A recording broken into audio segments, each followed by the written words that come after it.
آپ دیکھیے کہ ججز جو اسلام آباد ہائی کورٹ کے ججز تھے، جو اینٹی ٹیررزم کورٹ کے ججز تھے، جنہوں نے کنسرنز کا اظہار کیا، جی جنہوں نے اپنی چیف جسٹس کو لیٹر لکھے، آپ دیکھیے ان کے لیٹرز کے اوپر ان کے مقدمات جو ہیں ان پہ بات چیت تک نہیں ہوئی، ہوں، اور جوڈیشری جو ہے پاکستان کے اندر بالکل ایک تباہ و برباد ہو کر رہ گئی ہے۔ اور یہی بات ہے کہ جو لاہور ہائی کورٹ بار ہو، اسلام آباد بار ہو، باقی جو بار ایسوسیشنز ہیں انہوں نے اس کے اوپر ظاہر کیا، لیکن ہمارے ہاں چونکہ بار ایسوسیشنز بھی پولیٹیکلی اب ڈیوائیڈڈ ہیں، جی تو اس لیے ایک یونینیمس آواز جو ہے وہ ہم نہیں سن پاتے۔ ٹھیک ہے سر، میڈیا رپورٹس کے مطابق نومبر میں بھی عمران خان کی امریکی وفد سے ملاقات ہوئی تھی، پھر اب بھی وہی چند شخصیات ثالث کا کردار ادا کر رہی ہیں، تو آپ کو یہ کوششیں کامیاب ہوتی نظر آ رہی ہیں؟ آپ کو لگ رہا ہے کہ پی ٹی آئی کے سیاسی معاملات تھوڑے بدل رہے ہیں؟ فی الحال تو شجیہ مجھے نہیں لگتا کہ تحریک انصاف کے پاس کوئی اسٹریٹجی ہے۔ اچھا، پہلے ہم عمران خان کی رہائی کی بات کر رہے تھے، اب تو رسائی ہی مشکل بنا دی گئی ہے، ہوں، اور اب ساری پارٹی جو ہے وہ رسائی کے اوپر بات کرنے کے اوپر جو ہے وہ آ گئی ہے، تو آپ اندازہ لگا لیں کہ کتنا بڑا ڈکلائن ہے۔ ہوں، پھر جو تحریک انصاف کی جو لیڈرشپ ہے، اسپیشلی وکیلوں کی لیڈرشپ ہے، اس کے اوپر تو کوئی کسی کا کانفیڈنس ہے ہی نہیں ہے، اور انہوں نے جو اس وقت کے معاملات ہیں، ہمارے حالات ہیں، ان کو سامنے رکھتے ہوئے آپ کے سامنے ہے کہ کچھ بھی ان کے پاس جو ہے وہ نہیں ہے۔ انہوں نے جو 9 مئی کے مقدمات ہیں ان میں وہ اپیئر نہیں ہوتے، سارے ورکرز جو ہیں ان کو انہوں نے رول دیا ہے، اور اس کے ساتھ ساتھ جو اوور آل حالات ہیں، نہ ان کی کوئی الائنس وہ نہیں بنا سکے، کوئی احتجاجی تحریک کی اسٹریٹجی ان کے پاس نہیں ہے۔ ان حالات میں کیسے جو ہے وہ معاملات آگے چلیں؟ اور تو اور آج تو علیمہ خان صاحبہ نے بھی کہہ دیا ہوا ہے، وہ کہتی ہے کہ ہم اکیلے ہی اپنے بھائی کی رہائی کرا دیں گے، کافی ہے، ہمیں کسی کی ضرورت نہیں ہے۔ کیا ادھر بھی مایوسی ہے؟ وہ مایوس ہیں میرا موجودہ خیال ہے یہ لیڈرشپ تو سے، یا عدم اعتماد سمجھا جائے؟ بالکل، یہ تو پی ٹی آئی کی لیڈرشپ کے اوپر ایک بہت بڑا، میں سمجھتا ہوں کہ ایک سوالیہ نشان انہوں نے کھڑا کیا ہے، اور انہوں نے ایک نو کانفیڈنس کا اظہار کیا ہے تحریک انصاف کی لیڈرشپ کے اوپر۔ ادروائز ظاہر ہے کہ آپ کو پولیٹیکل موومنٹس اکیلے تو نہیں چلتی، پولیٹیکل موومنٹس کے لیے لوگ، گروپس، دھڑے، سیاسی جماعتیں، سب کچھ ہی چاہیے ہوتا ہے، اور اگر وہ سمجھتی ہیں کہ یہ بالکل ہی بیکار ہے اور ہوں، یہ کوئی بھی کنسرن یہ نہیں کر پا رہے، تو ظاہر ہے پھر ہی انہوں نے یہ بات کہی ہے۔ سر ویسے تحریک انصاف میں کچھ تبدیلیاں بھی کرنے کا ارادہ رکھتی ہے؟ ایسے لوگ جو باہر سے بیٹھ کر اسٹیبلشمنٹ اور تحریک انصاف کے درمیان فاصلے بڑھا رہے ہیں، انہیں بھی سائیڈ لائن کیا جا سکتا ہے؟ شہباز گل کا بھی نام سامنے آ رہا ہے، آپ کے خیال میں یہ فیصلہ کتنا کوئی اہم ثابت ہوگا؟ دیکھیں، بات یہ ہے کہ پاکستان تحریک انصاف کے اندر گروپنگ ہے، جی، وہ گروپنگ جو ہو جاتا ہے وہ اپنی مرضی کی شکایتیں لگا کے اپنی مرضی کے فیصلے جو ہے وہ کرانے کی کوشش کرتا ہے، اور یہ جو سوشل میڈیا ہے اس ہوں، کی بھی جو بات ہے وہ پی ٹی آئی کے آفیشیل سوشل میڈیا سے کہیں زیادہ ایک جو انفارمل ٹرولز بیٹھے ہوئے ہیں، اسپیشلی جو ہاسٹائل ایجنسیز جن میڈیا کو کنٹرول کر رہی ہیں، عادل راجہ ہو گیا، حیدر مہدی وغیرہ، یہ جو سارے لوگ بیٹھے ہوئے ہیں، احمد نورانی، یہ لوگ ہیں جو اصل خطرہ ہے پاکستان کے لیے۔ یہ طریقے انصاف کا کوئی یہ نہیں کر رہے، جو سمجھے کہ ایجنڈا آگے بڑھا رہے، یہ لوگ جو ہیں یہ اپنا ایجنڈا آگے بڑھا رہے ہیں، اور ان کا ایجنڈا یہ ہے کہ پاکستان کی فوج اور پاکستان کے لوگ ایک دوسرے کے مقابلے پہ آ کے کھڑے ہو جائیں، جی، اور یہ لوگ بنیادی طور کے اوپر خطرہ ہے پاکستان کے لیے بھی، اور اس لیے ضروری ہے کہ ان سے جو ہے وہ پاکستان کے لوگ ڈسٹینس کریں۔ لیکن سر جو اپنا ان کا ٹویٹر اکاؤنٹ ہے یا جو ایکس اکاؤنٹ ہے آفیشیل عمران خان صاحب کا، وہاں پہ خاموشی ہے، وہاں کافی حد تک چیزیں کنٹرولڈ ہو گئی ہوئی ہیں، کیا ہم لنکڈ اپ کر سکیں کہ کچھ بیک ڈور کچھ چل رہا ہے؟ پازیٹیو چیز نہیں ہے یہ؟ آؤٹ ڈور کا تو دیکھیے ابھی تک کوئی ایسی ایز سچ اس کی ایویڈنس تو نہیں ہے نا، کیونکہ ہوں، عمران خان سے علیمہ بیوی کی ملاقات ہی نہیں ہو رہی ہے، تو ظاہر ہے ٹویٹر اکاؤنٹ تو پھر خاموشی ہونا ہے، کیونکہ جو پیغام ان تک پہنچے گا تو ہی وہ جو ہے وہ کوئی اس کے اوپر بات کرے گا، تو ابھی تک تو ان کا ایکسیس ہی نہیں ہے عمران خان کا۔ تو دوسری طرف یہ ہے کہ جو معاملات ہیں، آج 86 پی ٹی آئی کے جو کارکنان ہیں 26 نومبر سے بیچارے جو ہیں وہ جیلوں میں ہیں، ان کی ہوں، ضمانتیں جو ہیں وہ کینسل ہوئی ہیں۔ تو اب آپ مجھے بتائیے کہ اتنے جو سارے لوگ جو پی ٹی آئی کے کارکنان سفر کر رہے ہیں اور ان کے جو حالات ہیں وہ ادھر ہیں، تو وہ کیسے ان کو جو ہے وہ ریلیف کا آپ کو امکان لگتا ہے؟ ابھی تک تو مجھے نہیں لگتا کہ کوئی ریلیف کا امکان ہے. اور تو اور سر، آج تو 9 مئی کیسز کی سپریم کورٹ میں سماعت تھی، تحریک انصاف کی طرف سے کوئی اہم وکیل یا مرکزی لیڈر سپریم کورٹ نہیں گیا. گزشتہ سماعت پر بھی یہی ہوا. آپ کے خیال میں اس رویے کی کیا وجہ ہے؟ کیا ترجیحات بدل گئی ہیں، ذاتی مصروفیات ہیں؟ کیوں کارکنان کو اکیلا چھوڑا جا رہا ہے؟ I think it's very unfortunate کہ کوئی جو ہے وہ وکیل پیش نہیں ہو رہا. اس کے نتیجے میں ایک بہت بڑا پرابلم جو ہے وہ کھڑا ہو گیا ہے. اور معاملہ یہی چل رہا ہے کہ جو 4 مہینے کے اندر تو پھر آپ نے تو افیکٹولی جو اینٹی ٹیررزم کورٹس ہیں ان کو کورٹس بنا دیا ہے، کیونکہ نہ آپ کی کوئی ایویڈنس وہاں پہ کنسیڈر ہو رہی ہے، نہ آپ کی جو ہے وہ چیزیں وہاں پہ کوئی دیکھی جا رہی ہیں، کنسیڈر ہو رہی ہیں. تو یہ تو بڑی پرابلمٹک میرے خیال میں چیز ہے جو کہ ابھی ہم دیکھ رہے ہیں. اور اس کا اور پی ٹی آئی کی لیڈرشپ تو بالکل اس کے اوپر لیک لسٹر ہے. ان کو لگ رہا ہے کہ کوئی کنسرن ہی نہیں ہے. عمران خان، شاہ محمود قریشی، اعجاز الحق، اعجاز چودھری صاحب اور محبوب یاسمین راشد الرشید، صاحبہ، ڈاکٹر ہاں جی. یاسمین راشد، فواد چودھری، باقی سارے جو کارکنان ہیں وہ بے شک کانوکٹ ہو جائیں، ان کو دوبارہ جیلوں میں بھیج دیا جائے، ان کو کوئی پرابلم ہی نہیں ہے. یہ تو ایکچولی خوش لگ رہے ہیں اس بات کے اوپر. سر، عید گزرے 2 ہفتے ہو گئے ہیں، پی ٹی آئی کیوں ابھی تک عمران خان کی رہائی کے حوالے سے کوئی واضح حکمت عملی نہیں بنا سکی؟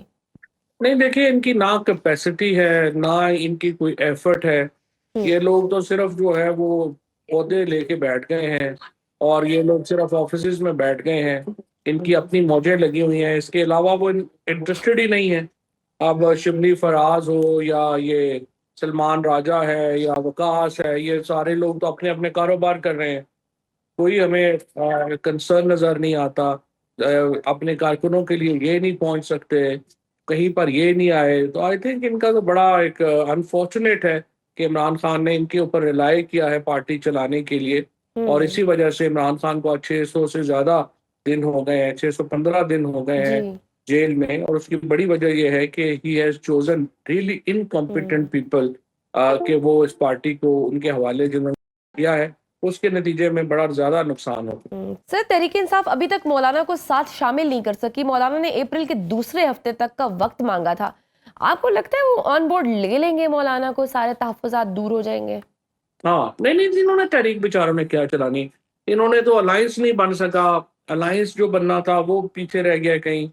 اور اوور آل جو معاملات ہیں وہ بالکل تباہ و برباد ہو گئے ہیں.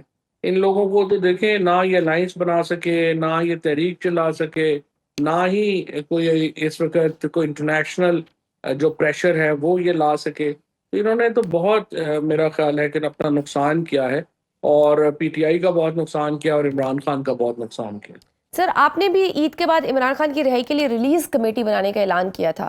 وہ معاملات کہاں تک پہنچے؟ جی، جو ریلیز کمیٹی ہے اس میں صرف ایک پرابلم ہے. میں صرف خان صاحب کو یہ بتانا چاہتا ہوں کہ ہم یہ ریلیز کمیٹی جو ہے وہ بنا رہے ہیں تاکہ یہ تاثر نہ جائے کہ کوئی ہم کام ان کی مرضی کے بغیر کر رہے ہیں. سو ہمیں ایک ہی نقطہ ہے، عمران خان ریلیز کمیٹی، اور اس پہ بہت لوگ اکٹھے ہیں. اور یہ جو پوائنٹ ہے یہ ہم عمران خان صاحب کی مرضی سے جو ہے وہ انشاءاللہ ہم لے کے آئیں گے. وزیر اعظم شہباز شریف صاحب نے خاندان کے ہمراہ بیلاروس کا دورہ کیا ہے، تو اس دورے کو بڑا کرٹیسائز کیا جا رہا ہے اور بڑے بیڈ آپٹکس میں لیا جا رہا ہے. آپ کو کیا لگتا ہے کہ جس حکومت پہ جس کی لیجیٹیمیسی پہ بہت بڑا سوال ہو، کیا ان کو پرواہ نہیں ہے، فرق نہیں پڑتا ان بیڈ آپٹکس کا؟ وہ جو ایک پیج ہے وہ بڑا اسٹرانگ ہے. بیلاروس کا تو دیکھیں ان کو بلاتا کوئی نہیں ہے اور ہمیں بھی کوئی نہیں بلاتا. تو شہباز شریف صاحب نے پوری کوشش کر لی یورپی یونین کے کسی ملک کا دورہ کرنے کی، ان کو دعوت نہیں آئی، کسی نے انہیں نہیں بلایا. پھر ظاہر ہے کہ سینٹرل ایشین اسٹیٹس میں تو حکومتیں ویسی ہیں جیسے ہمارے یہاں حکومت ہے، یعنی ایک ایسے انلیگل الیکشنز کے ذریعے، شام الیکشنز کے ذریعے زیادہ تر حکومتیں بنی ہوئی ہیں. اور بیلاروس کے صدر تو ظاہر ہے پوٹن کے ایک گورنر کی حیثیت رکھتے ہیں. وہاں پہ وہ چلے گئے ہیں، اور میں تو حیران ہی ہوں پاکستان کے میڈیا کے اوپر بھی کہ آپ چھاپ رہے ہیں کہ 1,90,000 لوگ جو ہیں وہ پاکستان سے بھرتی ہو جائیں گے، جبکہ بیلاروس کی اپنی آبادی جو ہے وہ 90 لاکھ ہے. تو اتنے ملک جو ہے وہ وہاں کس طرح سے 2 لاکھ پاکستانیوں کو جو ہے وہ جگہ دے دے گا. سو ایسے ہی ہے تو ہے. پھر باقی ظاہر ہے کئی لوگوں کا یہ خیال ہے کہ بزنس انٹرسٹ ہیں شریف فیملی کے، ظاہر ہے وہ بھی ہو سکتے ہیں. ان کے جو تمام